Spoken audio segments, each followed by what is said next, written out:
Let's talk the Ashes and an extraordinary 2 days of the first test out in Perth. The Sunday Times represents a lot of the morning's newspapers, shell-shocked.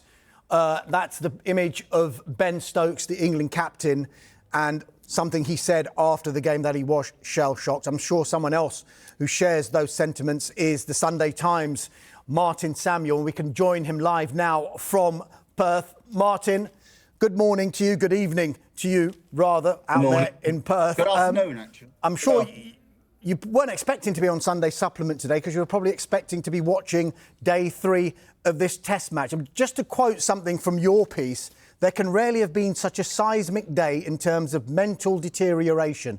When the fun stops, stop, gamblers are warned, and the same could be said here. It's one of the most incredible and chaotic test matches we've seen.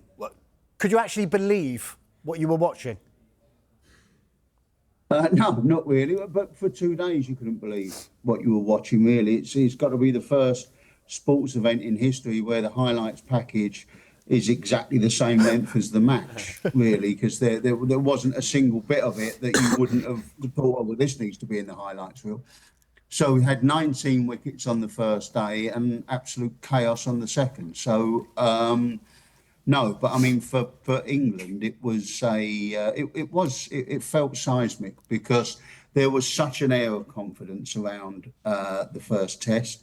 There was such an air that they had the measure of Australia, and certainly even after the first day when they batted poorly, there was still a feeling that, yeah, we batted poorly, but we're not as bad as them.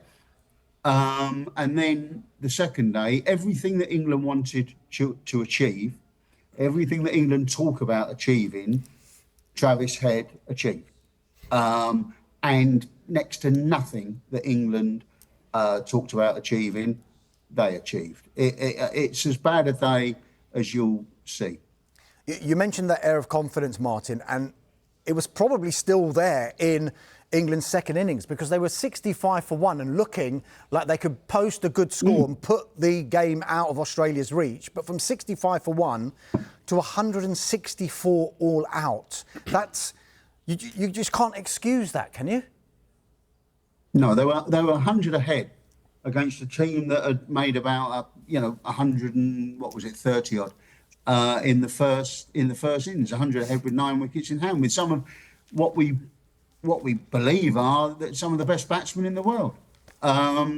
So the collapse was total of the bowling, and then of the batting, and then the failure of the bowling to make any impression and just to be taken apart. And it's not just actually what they've managed to do to themselves; it's what they've done to Australia, because there was a feeling that Australia had a problem at opener. Well, not anymore, they don't, because they've got Travis Head. And if they move Travis Head up the order, they can bring another middle order batsman in, and that solves the fact that they've got a very long tail. They've got 2 people on the debut who will now be feeling very, very good about Test cricket. So they've given Australia this incredible fillip as well to take into Brisbane in what feels like about 2 years' time. It's 12 days. It will feel like 2 years to be stuck out here because you cannot move for crowing Australians, quite understandably. And they're going to have to put up with a lot of it in the next couple of weeks. Martin, what do you think England need to do? You say 12 days' time. What do you think England need to do in the meantime? And also, there's an awful lot of debate about this pink ball game, the match that's coming up. And obviously, they're not going to play in it. But what do you think they should do in the next few days? Well, they maybe look at the order. You did look at the Australian order, and the amount of players that they thought they could promote. And we never move. We never do anything with our order at all. We never try to mix it up. They're going to ask. There will be questions asked, obviously, about the opening position with Zach Crawley, because the man's got a pair. And look, Mitchell Stark's catch yesterday was absolutely sensational. So you can say whether he was unlucky, but they've got to ask themselves serious questions about the way they go forward from here. And the order of the batting, I think, is something that they could adjust. Martin, do you think there'll be the kind of reflection that I think a lot of people are calling for, or will it be more of the kind of digging in and saying, this is what we do, we're just going to keep doing it, we believe in it? Yeah, well, that's pretty much what's happened today. And you've got this other thing. You've got this other people saying, yes, but Travis Head played exactly like we do, like the baseball thing. He went after the he went after the bowl, and it was aggressive.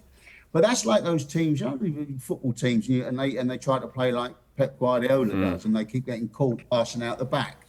And then Man City played and then Man City played 26 passes, and they go, yes, it proves it works. And you go, yeah, but it works when they do it, mate. It's not working when you're doing it. What you're doing is nothing like what they're doing. It's that sort of thing. But it's going to be very, very hard. I mean, when Ben Stokes says shell-shocked, that's how it feels at the moment, where everyone's looking at it and thinking, well, what can they do about it? Because you're talking about you can't change an entire belief system and an entire in 12 days. If this is what you are, it's going to be very hard to say, all right, well, we're going to make this change in a stylistic approach, because they're all in on this, absolutely all in on this. So this has got to work. Martin, obviously what happened over the 2 days is why they lost the game, but how much do you think it's preparation? Because we know that they played one game in preparation for this game, and that was against basically the B team.